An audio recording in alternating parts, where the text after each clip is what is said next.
What was the main secret of the Roman army's invincibility that historians ignored for centuries? We are accustomed to thinking that the legions of Rome conquered the world thanks to the sharpness of their gladiuses, the strength of their rectangular shields, or the genius of their commanders. However, the real reason for their triumph lies not in the metal of their weapons or the tactical maps of their generals. The foundation of an empire that stretched from the misty shores of Britain to the scorching sands of Syria was based on a simple but ingenious food system. It was the contents of the soldiers' mess kits that allowed them to march where others fell from exhaustion and build fortresses where others died of starvation. Watch the video to the end to find out how a cheap drink made from sour wine saved thousands of lives, and why Roman legionnaires feared losing their grain bags more than their own swords. What if I told you that everything you believed when looking at marble statues hides the harsh truth about the severity of a soldier's life? A Roman legionnaire was not just a warrior, but a real pack mule, carrying the weight of an entire civilization on his shoulders. Each soldier carried not only weapons and armor, but also a personal supply of food for at least 3 days, and sometimes up to 2 weeks. The weight of this food ration often exceeded the weight of the weapons themselves, turning the march into a test of human endurance. This was the price that had to be paid for autonomy and independence from slow-moving supply trains. The basis of this load was grain, which made up the lion's share of any soldier's diet on the march. Wheat did not spoil in the heat, did not rot from dampness as quickly as meat, and took up relatively little space in a campaign bag. Each legionnaire received a certain amount of grain, which he was obliged to store, protect, and carry himself. Losing this bag meant condemning oneself to starvation, as there might not be any extra supplies in the unit. Grain was the currency of survival, more valuable on long campaigns than silver denarii.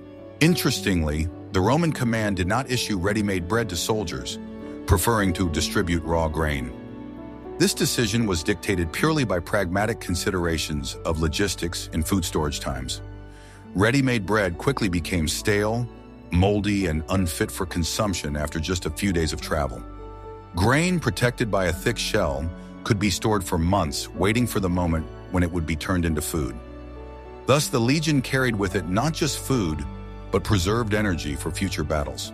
The process of turning grain into food was a daily evening ritual that took the last of the weary men's strength. After marching for many kilometers and building a fortified camp, the soldiers took out their hand mills. These stone devices were heavy and cumbersome, but absolutely necessary for every small detachment. The sound of grinding grain became the main melody of the Roman evening, drowning out conversations and the sound of the wind. Without this hard work, the grain would have remained useless ballast. The coarsely ground flour was used to make porridge, which was called pulse. It was a thick, filling concoction, far from the exquisite feasts of the Roman nobility, but ideal for restoring strength. Pulse was easy to prepare, requiring only water, a pot, and fire, which made it a versatile dish. Sometimes fat, vegetables, or herbs were added to the porridge if they could be found along the way.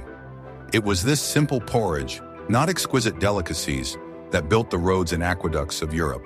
Many people mistakenly believe that Roman soldiers ate only bread and water. In fact, their diet was carefully balanced to maintain high physical activity. Commanders understood perfectly well that soldiers could not survive on wheat alone, especially in cold climates. Therefore, they always tried to add something that contained protein and fat to the grain. The energy value of such rations reached several thousand calories per day. The weight of the food that soldiers carried was carefully calculated by quartermasters. The Roman bureaucracy, scrupulous and meticulous, knew exactly how much grain a person needed to walk 30 kilometers and build a palisade. No extra grams were allowed, as every extra kilogram slowed down the army's movement. It was the mathematics of war, where calories were converted into kilometers of conquered territory. A mistake in calculations could cost the legion its combat effectiveness even before encountering the enemy. The soldiers themselves often joked about their fate, calling themselves Maria's mules in honor of the commander who reformed the army. This reform forced them to carry all their belongings on themselves, abandoning huge supply trains. Despite the burden, this system gave the legions incredible mobility and speed of movement. Rome's enemies were often caught off guard, not expecting the army to arrive so soon. Speed was a weapon, and the food on their backs was the fuel for that weapon. Surprisingly, it was this heavy burden that made the Roman soldier the freest warrior of his time. He did not depend on the whims of suppliers, carts stuck in the mud, or looted warehouses. Everything they needed to live for the coming week hung from their shoulders on a special pole. This autonomy allowed them to make deep raids into enemy territory. The legion was a self-sufficient organism that carried its life with it. Imagine a modern tourist going on a hike with a heavy backpack and double his load. The Romans performed this feat daily for years in all weather conditions and on all types of terrain. Their endurance was the result not only of training, but also of this diet that they had to carry with them. I'm very interested to hear your point of view. What do you think about a system where soldiers are also required to carry their own food? Write about it in the comments. Want to know a secret that will change your perception of ancient hygiene and medicine? The main drink of the Roman army, the very secret liquid that saved them from disease, was not pure water or expensive wine. This drink was pasca, a mixture of water and wine vinegar, sometimes with the addition of herbs. To modern people, this sounds strange, but for a Roman legionnaire, a flask of sour liquid was the key to survival. Pasca was a ubiquitous companion of the army, from the hot deserts of Africa to the snowy forests of Germany. Why did vinegar become the basis of the main army drink of the greatest empire? The answer lies in its unique disinfecting properties, which the Romans discovered empirically. The water from the rivers, lakes, and streams encountered by the legion was often unsafe to drink. Adding wine vinegar killed some of the disease-causing bacteria and made the water safe to drink. It was a simple, cheap, and effective means of preventing intestinal infections. In addition to disinfection, the sour taste of pasca was excellent for quenching thirst, which was critically important during long marches. Sweet water or pure wine only increased the desire to drink, while acidified liquid refreshes. Soldiers could drink it in large gulps without fear of becoming intoxicated and losing their combat effectiveness. It was, in essence, an ancient isotonic drink that restored strength after strenuous physical exertion. The taste of vinegar also helped to mask the musty smell of stagnant water. Pasca often contained cheap herbs that added vitamins to the meager soldier's diet. Vitamin C, which was found in wine vinegar and herbal supplements, was especially important. This helped prevent scurvy, a disease that could wipe out an army faster than enemy arrows. Thus, a simple drink served as a powerful preventive measure. The health of soldiers was the empire's main resource, and pasca protected it. Pasca was a democratic drink that united ordinary soldiers and commanders in difficult times. It is known that even emperors wishing to show their closeness to the people and share the hardships of the campaign drank pasca in full view of everyone. Hadrian and Trajan, great commanders, did not disdain this sour drink, strengthening their authority among the soldiers. Refusing wine in favor of pasca was considered a manifestation of military discipline and asceticism. It was a symbol that there was no place for excess in war. It is important to understand that pasca was not spoiled wine that was too good to throw away. It was a specially prepared product that was produced in huge quantities.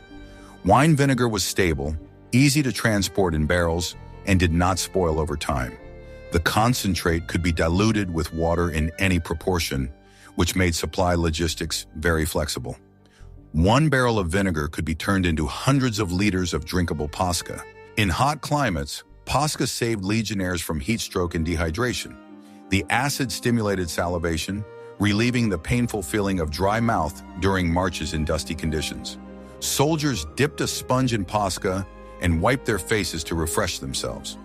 It was a universal remedy that was used both internally and externally.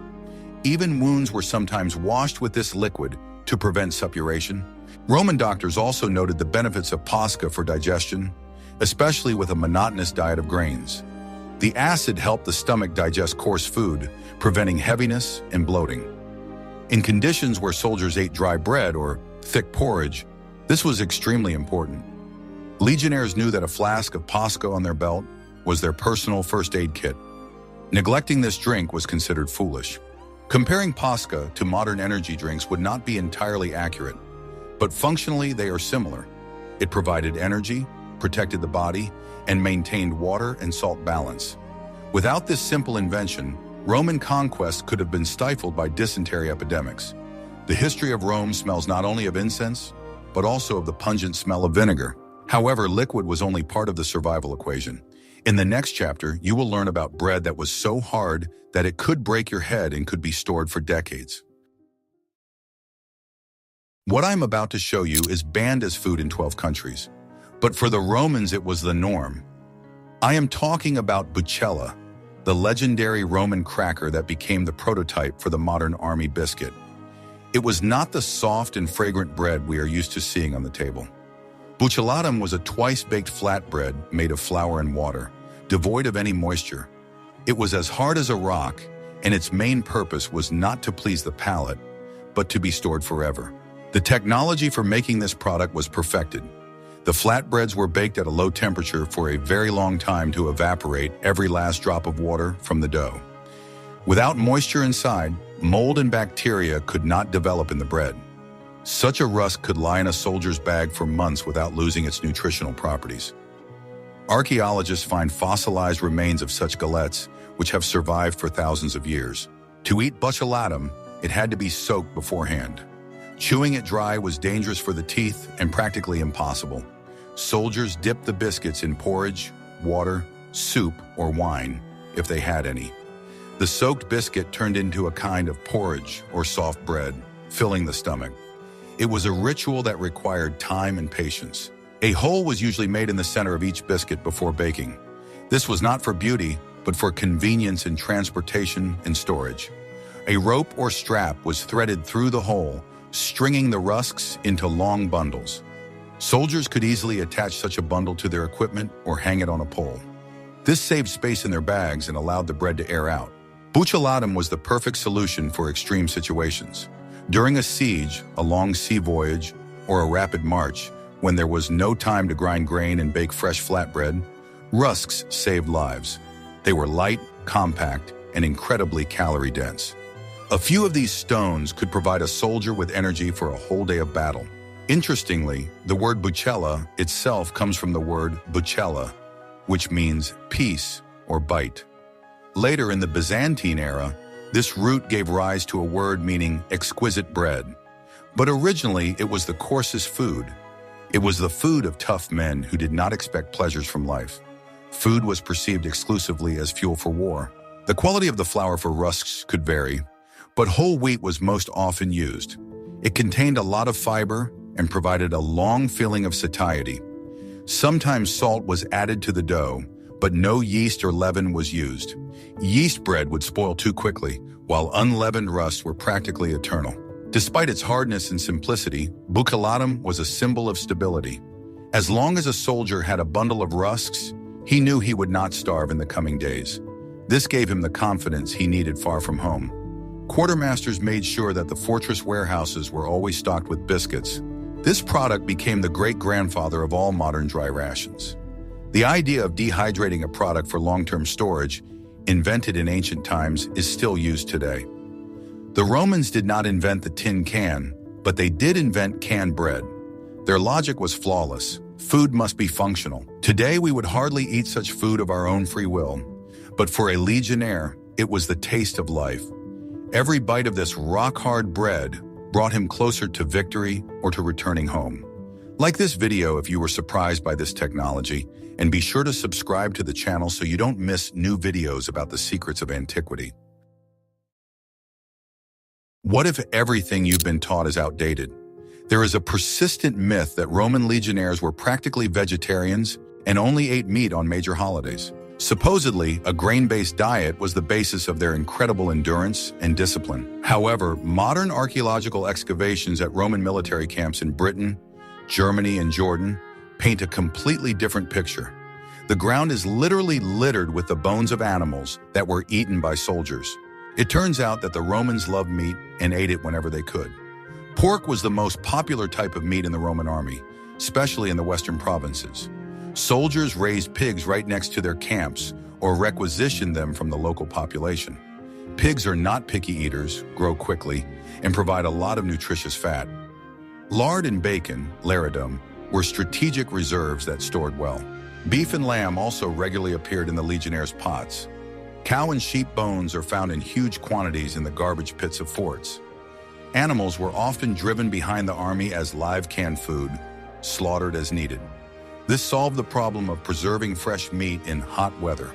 Fresh meat was roasted on grills or cooked in communal pots.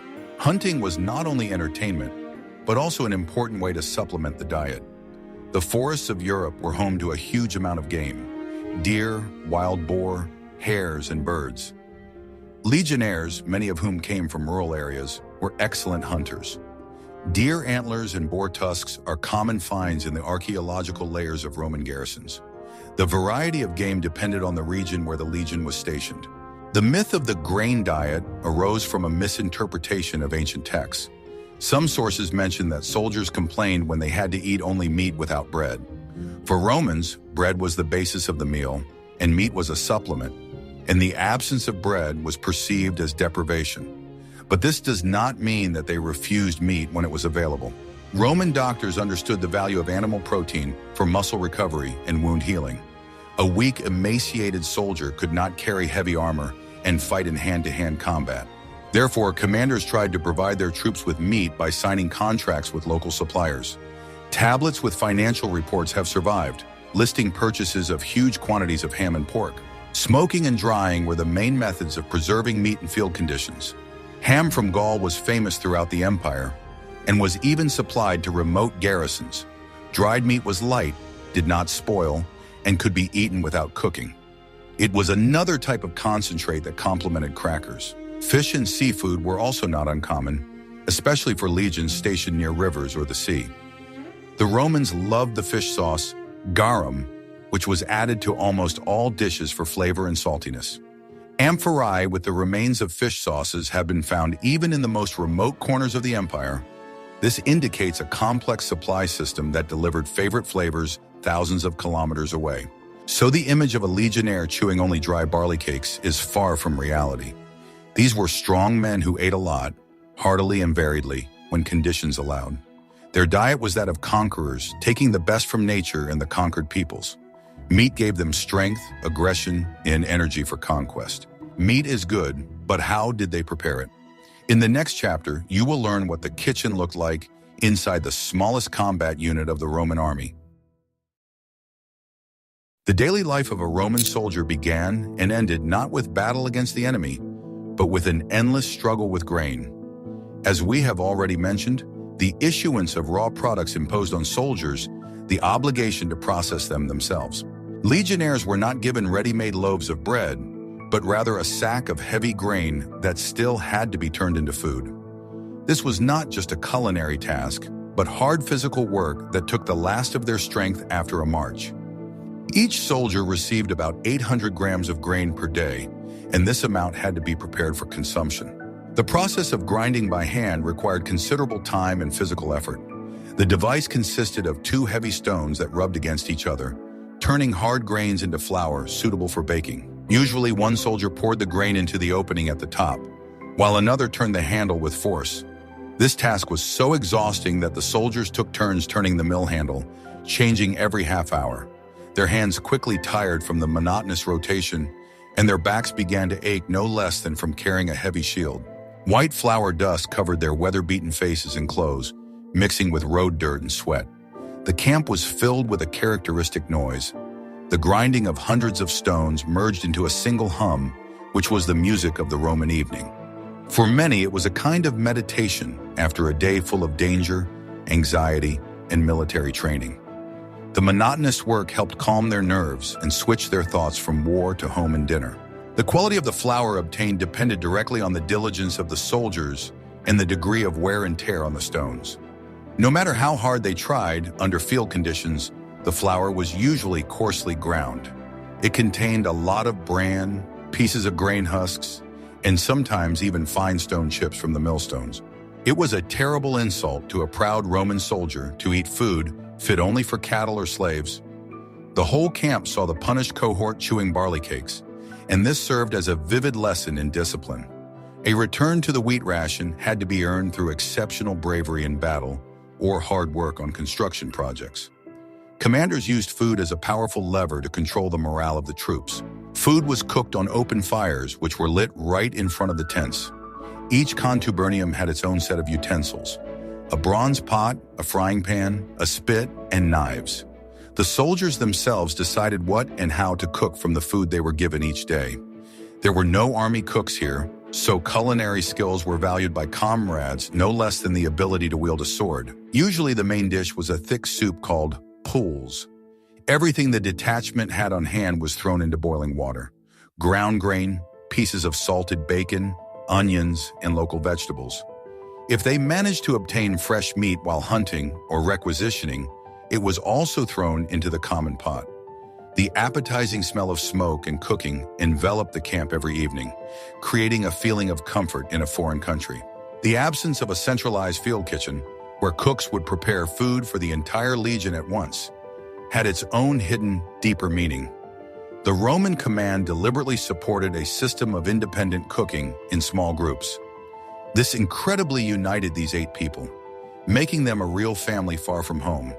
They ground grain together, gathered firewood together, cooked together, and ate together from the same pot. Grain was not only food for Rome, but also an important strategic resource that influenced the course of the war. A well-supplied garrison could hold out in a besieged fortress for years if the granaries were full of wheat. The loss of a grain convoy often meant the failure of the entire military campaign and retreat. Therefore, protecting grain supplies was a priority for any commander. Dishonest commanders who decided to profit from their soldiers often began their machinations with food. They reduced the daily grain ration or mixed sand and dust into good flour to increase its weight. The soldiers quickly noticed the deception, and this caused a wave of muttering in the tents. It is historically known that many bloody riots in the army began precisely with dissatisfaction with the quality of bread. The ability to handle grain, store it properly from moisture and ubiquitous rodents, was an important military skill. Each unit had experienced people who knew how to dry grain that had gotten wet in the rain so that it would not mold. They knew how to determine whether the supply was infested with bugs or poisonous ergot. This practical wisdom was passed down from gray-haired veterans to young recruits as secret knowledge. A soldier in the Roman army was not only a professional warrior, but also a baker, miller, and porter. His survival depended on his ability to provide himself with calories in any conditions, even the most extreme. He had to be able to cook an edible dinner from a handful of grain and water in the middle of the desert or in the forest. This versatility made the legions autonomous and incredibly resilient. The Roman Empire was, in essence, a great grain empire built on control over bread resources. The conquest of wealthy Egypt and the fertile lands of North Africa was dictated by the need to feed a huge army and the population of the Eternal City. The legions went where the grain grew, expanding the borders for new farmland. And every evening, under any sky, thousands of stone millstones turned, grinding history and creating the greatness of Rome. Are you ready for the shocking truth? The Roman army was built not on drill, but on shared meals. The smallest but strongest unit of the legion was the contubernium, a group of 8 men. These men lived in the same tent, slept side by side, and, most importantly, ate together. The word contubernalis, fellow soldier, literally translates as tent mate, but its meaning is much deeper. It is a person with whom you share bread. Preparing dinner was not just a matter of satisfying hunger, it was an important social ritual. In a world where death could come at any moment, eating together created a sense of home and security. Everyone in the group had their own role. Some went to gather firewood, some fetched water, some tended the fire, and some cooked. Refusal to participate in communal activities was unthinkable and led to isolation. The dishes and kitchen utensils belonged to the group, not to individual soldiers. Bronze pots, patera, ladles, knives, and skewers were shared property that was carefully guarded. The loss of a pot was a tragedy for the whole group of 8, as there would be nothing to cook with. Archaeologists often find such dishes with the names of their owners or the name of the century scratched on them. The dinner menu depended on imagination and available ingredients. If they managed to get garlic, onions, or local roots, the taste of bland porridge changed dramatically. Soldiers exchanged recipes and cooking tips. A veteran could teach a young soldier how to properly roast meat in the coals or how to make soup thicker. During meals, conversations took place. News, orders from commanders, and rumors were discussed. It was around the campfire that the Legion's public opinion was formed. This is where legends about heroes and villains were born, where conspiracies and rebellions matured. Officers knew that if you wanted to know the mood of the troops, you had to listen to what they were talking about around the cooking pots. This system of micro-collectives made the army incredibly resilient. Even if the formation fell apart in battle, soldiers instinctively sought out their bunkmates. They fought not for an abstract empire, but for the specific 7 guys with whom they had eaten porridge the day before. It was a bond stronger than steel. Meals in the contubernium were also a form of control. If one of the soldiers fell ill or lost his appetite, his comrades were the first to notice. They could take care of the sick man, share their portion, or report to the commander. In the context of epidemics, such mutual attentiveness saved lives. Interestingly, officers, centurions, ate separately from the rank and file, but according to similar principles. They had more opportunities to diversify their diet, but the basis remained the same. Ostentatious luxury in food on a military campaign was not encouraged and could provoke the hatred of the soldiers. The brotherhood of the mess tin continued after service. Veterans who received land and retired often settled near their former comrades. The bonds forged by years of shared meals remained unbroken until death. Thus, the Roman army turned the mundane process of eating into a powerful tool for unity. Food brought people of different backgrounds together, turning the crowd into a single monolith. But food without salt is not food. What if salt was more expensive than money? In the next chapter, you will learn why we still use a word associated with salt when we talk about salary. In the ancient world, salt was not just a spice, but a vital strategic resource. For Roman soldiers, it had double value, as a necessary element of nutrition and as a means of preserving food. The word salary in many European languages, e.g. English, comes from the Latin salarium, money given to soldiers to buy salt. This highlights how critical this white powder was to the military machine. In hot climates, with constant physical exertion in heavy armor, soldiers lost huge amounts of salt through sweat. A lack of sodium in the body led to cramps, weakness, dizziness, and even death. Therefore, salt balance was a matter of combat readiness. Legionnaires instinctively added salt to their food and water to replenish what their bodies lost. But the main role of salt was in preservation. Without refrigerators, the only way to preserve meat or fish was to salt it heavily. Salted meat could be stored for months without losing its nutritional properties. Before consumption, it often had to be soaked in water to remove excess salt. But this was a small price to pay for having protein-rich food. The Roman army consumed enormous amounts of salt. Salt carts were guarded as carefully as a treasury of gold. The capture of enemy salt mines or warehouses was considered a major strategic victory. The Romans built special roads, the Via Salaria, Salt Road, to ensure uninterrupted supplies of this resource to Rome and its troops. In addition to meat, vegetables, cheese, and even olives were salted. This allowed for a more varied winter diet when fresh produce was unavailable. Salted cheese was an excellent source of calcium and protein, compact and tasty. It was a popular snack during breaks. Salt was also used for medical purposes. It was used to wash wounds and in ointments and rubs. Salt was believed to cleanse and disinfect. Although it was painful, this method often prevented gangrene and blood poisoning in the field. Each soldier carried a small supply of salt in a personal pouch. This was a sacred reserve in case the supply train fell behind. Sharing salt with a comrade was a sign of the highest regard and friendship. Refusing to share salt was considered an insult. Salt production was a state monopoly.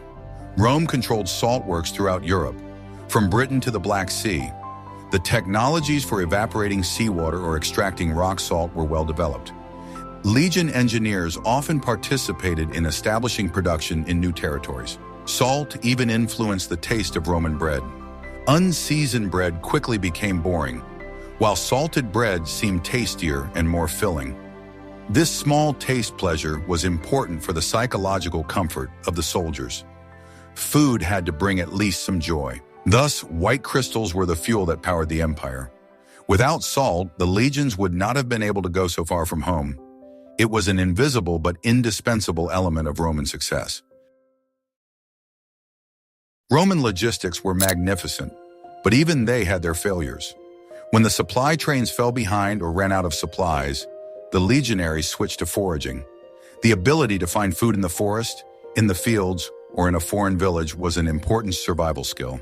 A Roman soldier was not only a warrior, but also a gatherer, able to feed himself with the gifts of nature. Foraging was an organized activity. Special detachments were sent out to search for food in the vicinity of the camp. They gathered everything: wild fruits, nuts, berries, edible roots, and mushrooms.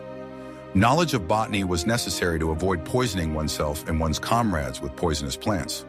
Local guides often helped the Romans distinguish between edible and inedible plants. In the conquered regions, foraging often turned into requisitioning. Legionnaires took grain, livestock, wine, and oil from the local population. It was cruel, but war required resources. War feeds war. This principle has always been relevant. However, smart commanders tried not to completely ruin the population so as not to provoke hunger riots in the rear. Soldiers knew how to fish in any body of water. Hooks, nets, and spears were part of many legionnaires' equipment. Fresh fish was an excellent addition to the tiresome porridge. Fish was abundant in the rivers of Gaul and the Danube, and it often saved troops from starvation. They also collected honey from wild bees. It was the only available source of sugar and a powerful energy source. Honey was used not only for food, but also as a medicine for treating wounds and colds. Finding a hollow tree with honey was a real treat for the contubernia. In the southern provinces, the diet was enriched with figs, dates, and olives. These high-calorie fruits were an excellent snack on the march. Legionnaires quickly got used to the local cuisine and adopted the eating habits of the conquered peoples. The gastronomic map of the empire expanded along with its borders. Experienced soldiers carried vegetable and herb seeds with them. During long stops, small vegetable gardens were quickly set up around the camp. Onions, garlic, turnips, cabbage, and beans were grown there. Fresh greens were the best prevention against disease. Hunting small game with snares and traps saved energy. Soldiers were taught how to set snares for hares in training camps. This provided meat without much fuss or time. Even hedgehogs and dormice could end up in the pot in difficult times. The ability to adapt to local conditions made the Roman army versatile. They could fight in the desert, eating dates, and in the forests of Britain, eating venison and berries. Flexibility in food was as important as flexibility in tactics. Nature was both enemy and provider for the legionary. He learned to take everything it could give, turning the resources of any terrain to his advantage. Behind every legionnaire stood an invisible army of drivers, mule drivers, sailors, and scribes, whose labor often went unnoticed.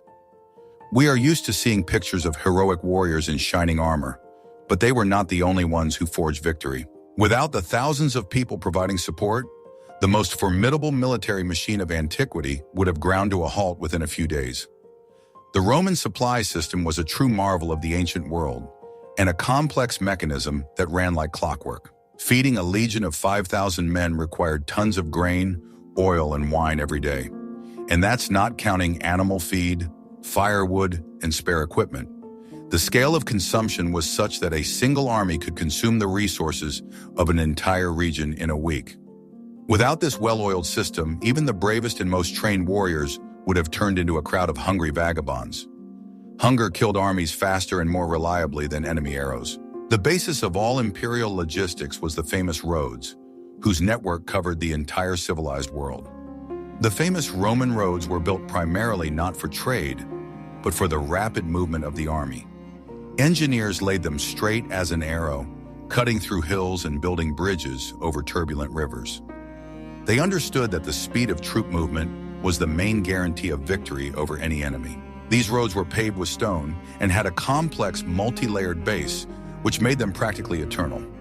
This design allowed heavy carts carrying grain to move quickly in any weather without getting stuck in the mud. Even heavy rains could not stop the flow of supplies to the front. Warehouses and post stations were located at regular intervals along the roads. Here, couriers and carters could change tired animals, eat, and replenish their water supplies. It was the empire's lifeblood, through which resources and orders circulated. However, land transport was slow and expensive, so the Romans preferred water. Sea and river transport was much cheaper and faster, allowing huge loads to be moved. Grain from fertile Egypt, Africa, and Sicily was delivered to Rome and the provinces by huge fleets. Special grain ships sailed the Mediterranean Sea, connecting granaries with consumers. Thousands of papyri and wooden tablets with boring economic records have survived to this day. They tell us how much lentils the second cohort ate and how much vinegar was given to the third. Corruption and theft, of course, always existed, but in the army they were severely punished. A quartermaster caught stealing faced harsh punishment, up to and including a public execution in front of the troops. The legion never went on a long march without securing reliable rear bases. Before the offensive, advanced supply bases were set up, where mountains of food and ammunition were brought in advance. The commander always knew exactly how many days his army would have enough food away from the bases. The risk of being left without provisions in the middle of enemy territory was considered an unacceptable display of stupidity. Planning for war always began with careful planning of supplies and routes. Generals spent hours poring over maps, calculating the travel time of supply trains and places to forage. They knew that a battle lasted one day, but a campaign could drag on for months. Strategy was inextricably linked to the economics of war. Animals also needed food, and this was a huge logistical problem. Thousands of mules, oxen, and war horses needed fodder and clean water every day. Providing the army with hay and oats was no less difficult than feeding people. Horses cannot go without food as long as humans can and quickly lose strength without proper care. The floor in such storages was specially raised above the ground on stone pillars. This was done to protect the precious grain from the dampness coming from the soil. In addition, this design prevented rats and mice from getting inside and destroying the supplies. The Romans fought for the preservation of every grain with a scientific approach. Local authorities in conquered or allied territories were required to pay taxes and food. This system, called the annona, shifted a significant part of the supply burden to the provinces. Local peasants had to deliver part of their harvest to army warehouses as tribute. This allowed the army to feed itself from the resources of the land it protected. Provincial governors were personally responsible for ensuring that the legions in their territory were fed. If famine broke out in the garrisons, the official's career would end, and often his life as well. The center demanded uninterrupted supplies and accepted no excuses for crop failures. The political stability of the region depended directly on the fullness of the soldiers' stomachs. This system was incredibly expensive and difficult to manage, requiring an army of officials. But it was this system that gave Rome a decisive advantage over any enemy. Rome's enemies, mainly barbarian tribes, did not have such developed logistics. They lived by raiding and taking whatever they could carry away or take from the population. The barbarians could not keep large armies in one place for long and wage protracted wars. They quickly ate everything around them, devastating the surrounding area, and began to starve, which forced them to disperse. The Romans, on the other hand, could lay siege to an enemy fortress for years, methodically tightening the ring. They received grain from thousands of kilometers away, and their soldiers were always full of strength. Victory was forged not only on the battlefield amid the clang of swords, but also in the silence of warehouses. It was born in ports where sacks were loaded and on roads where carts creaked. A Roman quartermaster with a calculator and a scroll was as dangerous to the enemy as a legionnaire with a sword. It was logistics that made Rome an eternal city, capable of projecting its power throughout the known world. Ultimately, this complex system of nutrition, logistics, and discipline created a unique product, the body of a Roman legionnaire. It was a biological machine tuned for war, endurance, and work. A diet rich in carbohydrates, grain, supplemented with protein, meat, cheese, and vitamins, olives, vegetables, produced strong and wiry people. Roman soldiers were shorter than modern people, and often shorter than their Germanic or Gallic opponents. But he surpassed them in endurance. He could march all day with a load of 40 kilorn, and by evening build a fortified camp, digging ditches and erecting palisades. This work capacity was a direct result of a regular and high-calorie diet. Skeletal remains of soldiers show that they were muscular, with developed bones accustomed to heavy loads. Their teeth were often worn down from coarse food and stone chips from millstones, but overall their health was strong for that time. Signs of serious malnutrition in soldiers are extremely rare compared to the civilian population. The legionnaires' immunity was strengthened by a constant life in the fresh air and simple food. They suffered less from diseases of civilization, such as obesity or diabetes. Their main threats were infections and wounds, but good nutrition increased their chances of recovery. An organism that receives sufficient resources fights better for its life. Psychological resilience also depended on food. A hungry soldier is an angry and demoralized soldier. Regular hot meals maintain morale and confidence in the command. Legionnaires knew they were being cared for and repaid this with loyalty. The training of the Roman army was grueling and required enormous energy expenditure. Training battles were fought with weapons that were twice as heavy as combat weapons. To withstand such a regime, high-quality fuel was needed. The Roman diet provided just that level of energy. Comparisons with the barbarians often did not favor the latter precisely because of their diet. Barbarian armies suffered from food shortages, feasted after victories, and starved for weeks after defeats. The Roman machine worked steadily without sudden jumps. It was this consistency that brought victory in long campaigns. Even after retirement, veterans retained their habits of healthy and simple eating. They lived to a ripe old age, which was rare in antiquity. Many of them became farmers, continuing to feed the empire with their labor. The Roman legionnaire is an example of how proper organization of life and nutrition can turn an ordinary person into a super efficient warrior. It was not magic or genes, but porridge, vinegar, and discipline that created the conquerors of the world. The history of Roman cuisine is the history of Roman power. By understanding what and how they ate, we begin to understand who they really were. We have come a long way following the Roman legions, peering into their mess kits and provisions bags. Now you know that the secret of their invincibility lay not in secret rituals, but in a brilliantly simple life support system. Paca, buccellatum, grain rations. These humble heroes of antiquity did more for the greatness of Rome than many emperors. They allowed ordinary people to do extraordinary things, overcoming nature and distance. What did you find most surprising or perhaps most disgusting about the Roman legionnaire's diet? Would you dare to try real Pascha? Share your opinion in the comments. And be sure to subscribe to the channel to learn more about the hidden mechanisms of history.